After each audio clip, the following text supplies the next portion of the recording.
La mesure de la puissance de Dieu dans nos vies dépend de la mesure dans laquelle nous sommes prêts à faire sa volonté. Si dans votre vie, vous voulez voir la puissance de Dieu se manifester de toutes sortes de manières et en tout domaine, alors faites la volonté de Dieu.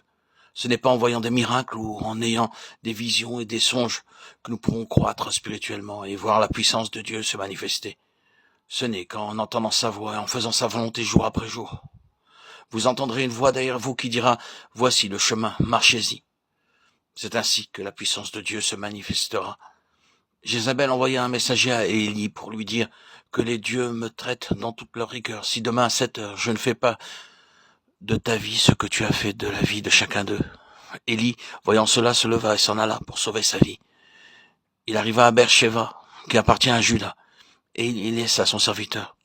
Pour lui, il alla dans le désert où, après une journée de marche, il s'assit sous un genêt et demanda la mort en disant « C'est assez. Maintenant, Éternel, prends mon âme, car je ne suis pas meilleur que mes pères. » Il se coucha et s'endormit sous un genêt. Et voici, un ange le toucha et lui dit « Lève-toi, mange. » Il regarda, et il y avait à son chevet un gâteau cuit sur des pierres chauffées et une cruche d'eau. Il mangea et but, puis il se recoucha. L'ange de l'Éternel vint une seconde fois, le toucha et dit « Lève-toi, mange, car le chemin est trop long pour toi. » Il se leva, mangea et but. Et avec la force que lui donna cette nourriture, il marcha 40 jours et 40 nuits jusqu'à la montagne de Dieu, à Horeb. Et là, il entra dans la caverne. Il y passa la nuit. Et voici, la parole de l'Éternel lui fut adressée en ces mots. « Que fais-tu ici, Élie ?» Il répondit, « J'ai déployé mon zèle pour l'Éternel, le Dieu des armées, car les enfants d'Israël ont abandonné ton alliance. Ils ont renversé tes autels, et ils ont tué par l'épée tes prophètes. Je suis resté, moi seul, et ils cherchent à m'ôter la vie. L'Éternel dit, sors et tiens-toi dans la montagne devant l'Éternel. Et voici, l'Éternel passa. Et devant l'Éternel, il eut un vent fort et violent, qui déchirait les montagnes et brisait les rochers.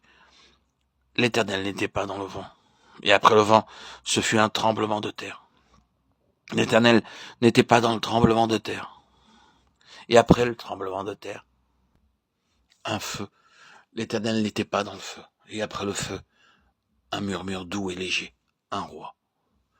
19, 2, 12. Après le tremblement de terre, il y eut un murmure doux et léger. Élie le prophète était un puissant homme de Dieu. Lorsqu'il pria, le feu descendit. Cependant, nous trouvons à présent ce même prophète Élie, couché sous un genêt. À cet instant-là, il ne pouvait pas connaître la pensée et la volonté de Dieu. Parce qu'Élie avait tué les 450 prophètes de Baal au chapitre 18. Parce que Élie avait tué les 450 prophètes, l'horrible reine Jézabel lui lança un défi. Il lui disant qu'avant 24 heures, elle le ferait mettre à mort. Sans doute qu'Élie avait pensé, de même que j'ai prié que Dieu a fait descendre le feu.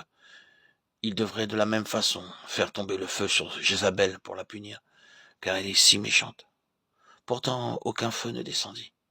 Dieu ne travaille jamais d'une manière identique, comme nous l'imaginons, car ses pensées ne sont pas nos pensées. Il agit à sa manière et à son heure, celle qu'il choisit. À ce moment-là, Élie n'avait pas encore compris ce principe. Voyant qu'aucun feu ne tombait du ciel sur Jézabel, Élie fut découragé, et il vint se coucher sous un genêt.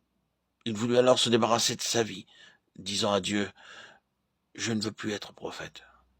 Si vous êtes employé d'une administration, vous êtes tenu de donner un préavis d'1 mois avant de la quitter. » Mais Élie ne donna quant à lui qu'une journée de préavis, disant à Dieu, « Seigneur, enlève-moi mon ministère de prophète, car cette vilaine reine veut me tuer, et toi, tu dors. » C'est pourquoi il était découragé, parce qu'il ne connaissait pas la pensée de Dieu. Les voies de Dieu ne sont pas nos voies. Il agit à sa façon et à son moment. Il ne voulait pas exercer un jugement sur Jézabel au moment fixé par Élie, mais il l'a fait à l'heure déterminée par lui-même. Ainsi, Dieu emmena Élie sur une haute montagne, et là un vent violent passa. Mais Dieu n'était pas dans cette tempête. Ensuite un tremblement de terre se produisit, mais Dieu n'y était pas. Après vint un feu, mais Dieu n'était pas dans le feu. Élie pensait que Dieu devrait nécessairement toujours envoyer du feu pour manifester sa colère. Effectivement, le feu vint, mais Dieu ne vint pas. Après le feu vint un murmure doux et léger, et Dieu parla.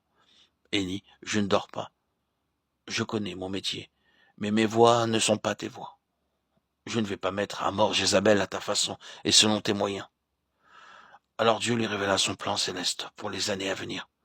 En connaissant et en faisant la volonté de Dieu, nous entrons dans la connaissance de la pensée de Dieu, et nous ne nous couchons pas sous un genêt.